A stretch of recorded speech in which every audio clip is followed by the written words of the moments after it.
aqui com mais um Papo Suprem, um programa da TV Suprem, veículo de comunicação da União Planetária, pioneira em comunicação positiva no Brasil. Aqui a comunicação é sempre elevada, porque vibrações elevadas realmente transformam o mundo. Acompanhe nossas redes sociais, estamos no canal 2 da NET TV e no YouTube. E o Papo Suprem de hoje eu tenho o prazer de apresentar para vocês o professor José Geraldo de Souza Júnior. Vamos falar sobre o direito achado na rua. Que privilégio ter o senhor aqui comigo. Muito bem, Luana. É uma alegria estar aqui, voltar, porque eu acompanho a TV quase desde que foi criada, né? Por vínculos anteriores com o fundador, né, professor doutor Ulisses Riedel, né, que conheço desde antes com a advocacia. E uma curiosidade, você mencionou o direito achado na rua, que foi uma forma de ver o jurídico construída por um grande professor da UNB, professor Roberto Lira Filho, que fundou o que se chama Nova Escola Jurídica Brasileira, na qual se construiu as bases teóricas e políticas desse projeto do Direito Achado na Rua, sobre o qual falaremos em algum momento. Mas lá atrás, bem lá atrás, ali pelos anos finais de 1970, anos finais, começo dos anos 1980, o professor Lira ainda é um pouco marginal no sentido do pensamento crítico dele, que era visto com antagonismo. Era um tempo autoritário, um tempo de intolerância, né? Um tempo de perseguições. E quem foi que apoiou o professor Roberto Lira Filho? Criou as bases, inclusive materiais, para acolher esse pensamento. Fundou uma editora que se chamava Editora Obreira e que publicou os primeiros trabalhos nessa linha crítica do professor Roberto Lira Filho. O discurso em defesa do direito, o direito que se ensina errado. Doutor Ulisses Riedel. E que é seu grande fã também, ele lhe adora. Aliás, quem não adora o professor José Geraldo? Fui professor de quase todos os filhos dele. E do resto do mundo também. Professor José Geraldo, professor emérito da UNB, membro benemérito do Instituto dos Advogados Brasileiros, membro da Comissão de Justiça e Paz da Arquidiocese de Brasília, mestre e doutor em Direito e coordenador do projeto O Direito Achado na Rua. Sim. Professor, nos conte sua história de vida, sua trajetória. Fala um pouquinho do senhor para a gente. Bem, resumidamente, porque são 77 anos. Então, talvez por fases, né? Na verdade, assim, a história é mais ou menos o personagem e suas circunstâncias, né? Eu tive uma infância muito promissora. Meu pai era militar. Exército, Marinha, Aeronáutica? Sei que você também foi, né? Foi. Meu pai era da Aeronáutica, né? Primeira turma de formação do Ministério da Aeronáutica, quando se desprendeu do Ministério da Guerra, né? Do Exército. Sim. E meu pai ainda foi daquela geração que a formação foi feita fora do Brasil. Era o tempo da guerra, né? Da Segunda Guerra. E ele foi ter a formação nos Estados Unidos, né? Na área de engenharia, de aviônica, né? Ele até estudou em Yale, Olha. a engenharia de manutenção, a especialidade motores de explosão, né? De aviões, né? Sim. Mas do Rio de Janeiro, né? E onde eu nasci, né? Minha mãe descendente de italianos, né? Meu avô materno veio criança para o Brasil, e meu pai logo ficou viúvo e foi transferido para o Rio Grande do Norte, né? Meu pai ficou viúvo aos 31 anos de idade, né? Jovem. Então ele acabou casando lá no Rio Grande do Norte e nós migramos para lá, né? e fomos acolhidos pela família da minha segunda mãe, né? Com quem eu convivi a minha vida toda, né? Que era uma família muito ilustre, né? O pai era um professor de direito, um magistrado, né? Foi desembargador, foi presidente dos tribunais todos, né? Chegou até a ser candidato a governador, ganhou as eleições, mas perdeu no tapetão. E que foi muito influente na minha formação, pela erudição, o arcabouço universal da formação dele. Mas por causa do processo do meu pai, a gente migrou muito, né? Então, moramos em diferentes lugares, o que me deu, assim, uma dupla dimensão existencial, né? De um lado, o guardar de memória os afetos transeuntes, né? Porque a gente ia de ponto em ponto, né? Mas eu lembro de vivências e de identidades desses processos todos, né? Mas um pouco com pouca permanência, né? Mas e de outro esse sentimento de mundo, né? De que o seu lar é onde você tem afetos, onde você, né? Onde você se fixa, né? Uhum. E a sua memória é a memória daquilo que você guardou, né? Então, por exemplo, eu sou carioca de nascimento, mas minha alma é nordestina. Eu também. Então, o que eu sinto de odor, de cheiro, de paisagem, né, é o que eu vivenciei no Nordeste, no Norte, né? Mas eu fui morar em São Paulo também, que foi o último ponto onde meu pai atuou até ir para a reserva, né? Ele era instrutor da Escola de Aperfeiçoamento de Oficiais de Aeronáutica lá, né? Lá, por exemplo, eu conheci um colega dele que era aluno dele na escola, tinha sido aluno do meu avô na Faculdade de Direito em Natal e veio a ser meu aluno no mestrado em Direito na UNB. E deve ter sido seu conhecido, porque foi secretário do presidente do Tribunal Superior Militar. Ele, quando o brigadeiro Querubim da Rosa Filho foi presidente, o assessor dele era o Carlos Aureliano Mota de Souza, que era esse oficial, que foi meu aluno, aluno do meu pai, aluno do meu avô. Acho que o mundo inteiro foi seu aluno. Mas da dinastia toda, né? Bem, de São Paulo, que foi o último ponto, meu pai foi para a reserva, voltou para Natal, porque meus irmãos todos nasceram em Natal, né? Exceto uma irmã do primeiro casamento do meu pai. E eu fiquei em São Paulo, onde fui me inserindo na vida adulta, né?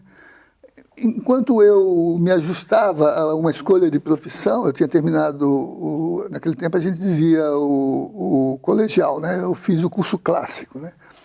Que era o científico e o clássico. Sim. Eu fui trabalhar em São Paulo, você não vai acreditar, numa oficina protegida, uma oficina abrigada. Era uma organização, hoje a gente chama de ONG, né?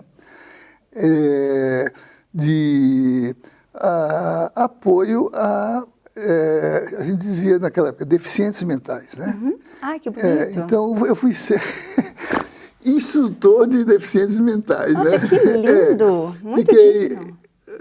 3 anos na oficina, que olha que era ligada, mantida, né, pela Liga Feminina Israelita do Brasil. Era no Bom Retiro, bairro judeu, né? Liga Feminina Israelita do Brasil. E que tinha uma presidenta benemérita, né, Dona Edith, que acabou sendo minha madrinha de casamento, né? Meu casamento com a professora Anaí. E 3 anos nessa oficina, né, em que nós recebíamos pessoas com deficiência. Eu cuidava dos deficientes juvenis, jovens, né? E foi aí que o senhor se encantou por esses direitos, essa área do direito? foi aí que essa área do direito se... Brilhou seus olhos. Mas já com o meu avô, né? Porque o sistema patriarcal era curioso, né? A grande mesa senhorial, todo mundo senta à mesa, da cabeceira, o patriarca, até a raia miúda. Verdade. E meu avô, ele encarnava aquilo que era o modo dele de estar no mundo. Então, ele sentava à mesa e ele contava histórias, ele falava, ele doutrinava, ele professava. Como o senhor. Pois deve ser disso, o senhor, né? Herdou dele esse dom. Então, ele o fazia teatralmente, porque ele vivia o que ele dizia, né? Aliás, era um problema. Uma experiência na prática. Aqui em Brasília, uma vez, no cinema, o filme era O Pequeno Grande Homem, que é a história do massacre de Onde de Mim, né? E no meio do filme, quando a cavalaria avança sobre as tendas, ele levanta no cinema e grita: canalhas! Criminoso! No meio do cinema. Ele vivia as coisas, e ele contava as histórias assim. Então ele falava que era a paixão da vida dele, a história. Ele era professor de história no colégio estadual. E professor de introdução ao direito na faculdade de direito, né? E onde surgiu o direito achado na rua? Como o senhor chegou a se inspirar? Veio de onde? Mas eu vou pedir uma licencinha, porque a gente vai para um breve intervalo e o senhor vai responder já já a nossa pergunta, que a gente está morrendo de curiosidade. A gente volta já já para o segundo bloco do nosso Papo Suprem.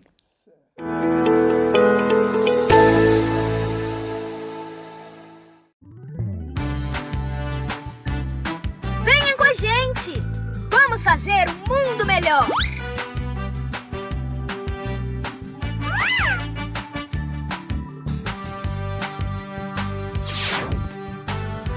Eu sou Suprem! Seja Suprem, você também!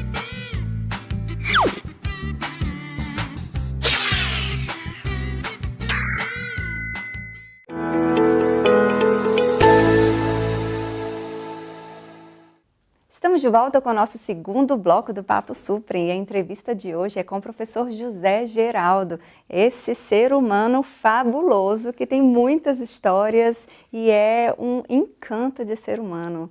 Muito bem-vindo mais uma vez, professor. Luana Flores.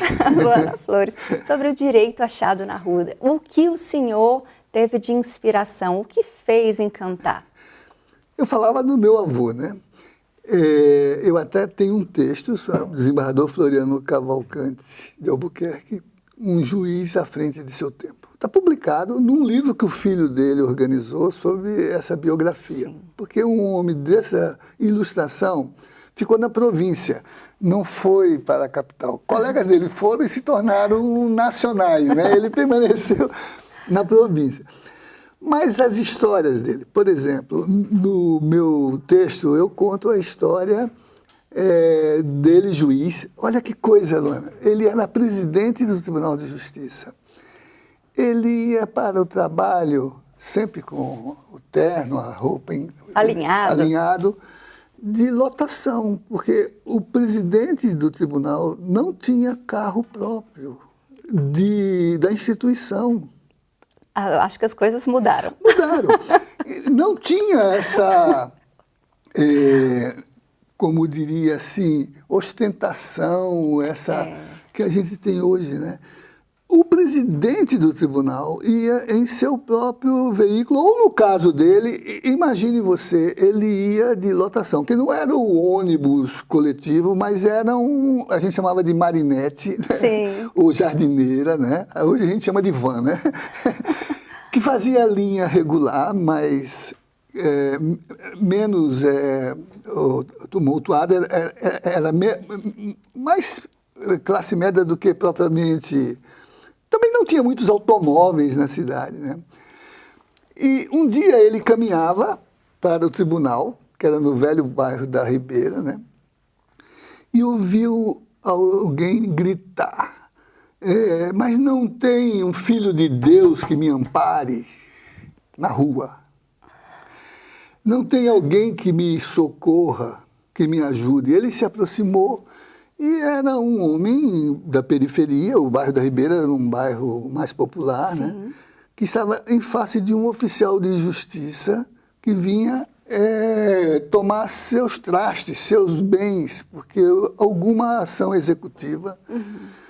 E aí o meu avô chega e diz, mas o que se passa, né? E o oficial de justiça se apresentou e disse, estou cumprindo um mandado de sequestro de bens aqui, né? De arresto de bens, né? Aí meu avô disse, deixa eu ver, olhou e rasgou o mandado. Nossa, e aí? Aí diz ele, né? Depois tive que me acertar com o desembargador, meu Claro. colega, e construir uma argumentação jurídica, mas assim... E o socorresse. E deu certo, o desembargador reviu o voto dele, construiu uma outra e mediou uma solução que resolveu... Pacificadora, mediadora, né? Então, essa a primeira vivência que eu tive da justiça achada na rua. Né? Que fantástico! Tá. Mas quando eu comecei meu curso de Direito, o pensamento jurídico era duplamente adestrador. No epistemológico, porque era o positivismo, a lei é dura, mas é a lei. Eu não ensino direito civil, dizia Bounier na França, eu ensino o Código Napoleão. Bem, né? Legalista. É que a gente chama de exegese, né? Que é a literalidade, né? Como se o direito fosse isso. Isso, se esgotasse nisso, né? Nem tem a dimensão subjetiva da ética, por exemplo, que pudesse pensar que lá na antiguidade, no início do cristianismo, foi preciso revogar o Velho Testamento e criar um Novo Testamento, porque um fariseu, no sentido próprio do termo, né, disse que o sábado é que foi feito para o homem e não o homem que foi feito para o sábado. Jesus Cristo, não é isso?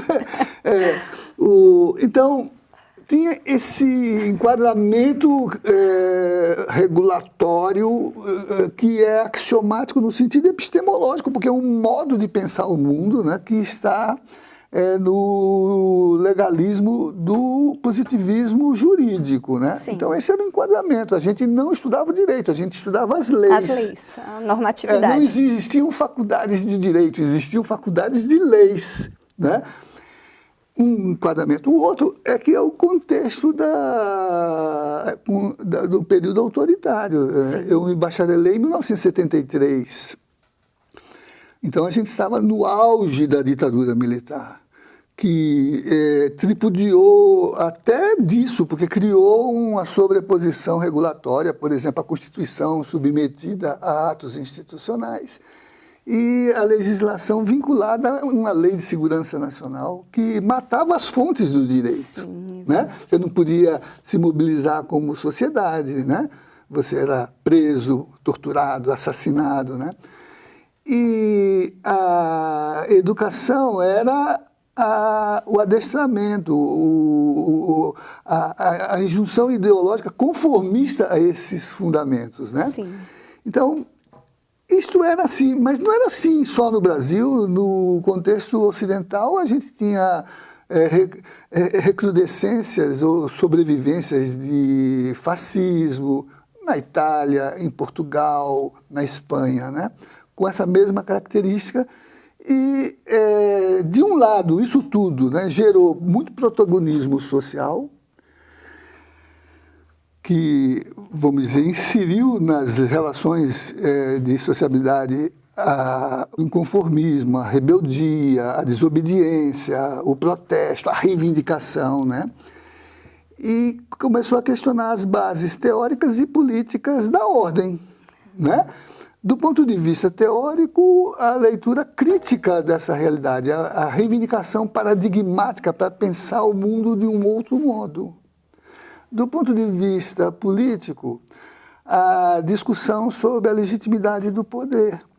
E do ponto de vista jurídico, a desconfiança da capacidade legislativa de ser expressão do direito, né? Então, isso gerou movimentos contestatórios. Sim. Contra-paradigmáticos, contra-hegemônicos, né? Em todos os campos. Por exemplo, no mundo do direito começou a ter uma espécie de mal-estar. Mal-estar da cultura jurídica sobre as bases funcionais da nossa atuação, formação, né? Qual é o nosso papel social. Sim. E do ponto de vista teórico, a de confiança no arcabouço epistemológico que organizava a nossa ação e a nossa visão de direito, né? Porque a justiça em si é questionável. Exatamente. Porque a gente tem que buscar a justiça, tudo bem, justiça para todos, mas que justiça? Exatamente. Por isso que, por exemplo, um modo de questionar no simbólico. O domínio, que diz que o justo é dar a cada um o que é seu, não é isso? O que é seu de direito? Mas o que é o seu de direito numa sociedade desigual? É dar Cadê o ao pobre direito? a pobreza e ao rico a riqueza? Exato. Né? Então, que outro modo de pensar isso? Voltando àquele fariseu lá, né? Olha que geralmente a gente fala mal dos fariseus, e deve falar, mas esse era bom, porque ele era contestatório, né? Que dizia assim, não, a justiça é dar a cada um de acordo com o seu trabalho e conforme a sua necessidade, não é isso? Sim. Essa ponderação, como é que se constrói essa mediação, né? Então, tem um elemento de alternatividade a isso, de busca de um outro direito, que não seja esse que derive da formalização. Não que a legislação seja em si algo inadequado ou impróprio. É que há uma distância entre a realidade social que coloca essa perspectiva e a sua tradução numa estrutura formal. E uma distância ainda maior entre aquilo que é a promessa do direito inscrita na norma e o modo como ela se concretiza. E esse é o foco do direito achado na rua? Sim, tanto que, por exemplo, o professor Roberto Lira Filho, que é a referência que depois eu vindo para Brasília, vendo as lutas históricas da cidade para se afirmar no espaço de uma alternatividade urbana, política diferente, né? Com desenho num plano de orientação que o urbanista fez, que o arquiteto construiu, que o paisagista elaborou. Estamos falando de Lúcio Costa, Niemeyer, Bulcão, né?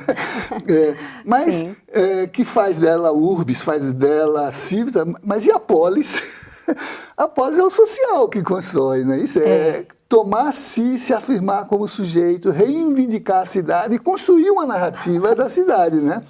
Bem, então, dentro dessa vivência, a minha formação jurídica foi nesse espaço. Por exemplo, se você for aqui no acampamento da Vila Telebrasília, você vai encontrar algo que não tem em lugar nenhum do mundo. Fica ali na Avenida das Nações, em frente à Embaixada do Iraque, de vistas para o lago, à beira do lago. Sim. E o outdoor tosco que tem na entrada da vila está escrito assim, aqui tem história. Porque essa comunidade que era para ser removida, porque veio para construir a cidade, mas não era para ficar aqui, disse, por que não temos direito de permanecer na cidade? Lutou por se fixar ali e conseguiu. Conseguiu pela lei e conseguiu pela luta social e política. E conseguiu por uma base de fundamentação de um direito que reconhecesse que a legitimidade do jurídico vem da reivindicação também legítima, né? Sim. O direito de morar. Bem, aqui tem história. Que beleza, né? Você não encontra isso em Paris, em Roma, não encontra isso em lugar nenhum. E aí, o professor Roberto Lira Filho, que pensava essa visão paradigmática, que gerou concepções críticas de direito no mundo todo, sobretudo no mundo ocidental, legal criticism nos Estados Unidos, critique de droit na França, direito alternativo na Itália, direito alternativo em Portugal, na Espanha. direito alternativo no Brasil. E o professor Roberto Lira entrou nesse debate. Sim. Para dizer que o direito não é lei, mas é justiça. É justiça. Que direito é vamos dizer assim, a enunciação dos princípios de uma legítima organização social da liberdade. E por isso que a gente tem que ficar questionando essa justiça. Exato. E professor, dentro dessa linha do direito achado na rua, que ela faz parte da sua utopia, do seu sonho, sim, eu gostaria que o senhor, infelizmente a gente está terminando o nosso Papo Supre e eu gostaria de passar 10 horas conversando com o senhor, porque é muito aprendizado. Mas uma mensagem breve, já de finalização, do seu sonho, da sua utopia dentro do direito achado na rua, como mensagem de inspiração para as pessoas que estão lhe ouvindo. Então, é a mensagem de que o direito só é direito se ele construir a mediação emancipadora. E o emancipar-se é colaborar para a ação que constitui, né, o reconhecimento do humano que se expande em nós. Hegel dizia que nós não nascemos humanos. A origem biológica não nos define. O humano é uma experiência na história. Nós nos tornamos humanos. Muitos teólogos dizem o mesmo, que o humano é uma condição aberta, sim, que é ultrapassar-se. Né? O desenvolvimento dessas virtudes e sabedorias. Então, a minha utopia é ser, vamos dizer, um agente de confirmação, de contribuição, de colaboração, de transformação para o emancipar-se do humano na nossa experiência histórica. Né? Sim. É nesse sentido. Acho que vamos precisar fazer um outro capítulo. Eu acho, mais uns 10 capítulos, por favor, produção. Porque deixei algumas lacunas que eu preciso acertar aqui, né? Só lembrando que, por exemplo, no professor Roberto Lira Filho, a metáfora da rua é poética. Ele aludia a um poema de Marx. Kant e Fichte buscavam o país distante pelo gosto de andar lá no mundo da lua. Eu, por mim, tento ver, sem viés deformante, o que pude encontrar bem no meio da rua. Daí ele tirou a metáfora, mas que está na poesia brasileira, está em Castro Alves, a praça é do povo como o céu é do condor, né? Quereis, pois, a praça, a desgraçada populaça só tem a rua de seu, não é isso? Professor, que privilégio entrevistar o senhor. Muito obrigada pela sua participação. Eu vou querer mais Papo Supre com o senhor. Então, tá. E nem falei de flores. Para lembrar do Drummond, as leis não nascem dos lírios, tá certo? É verdade. Os lírios não nascem das leis, não é isso? É verdade. Finalizamos nosso Papo Supre, infelizmente, porque a gente quer muito mais desse ser humano fabuloso. Acompanhe nossas redes sociais, estamos no canal 2 da NET TV e no YouTube. Muito obrigada.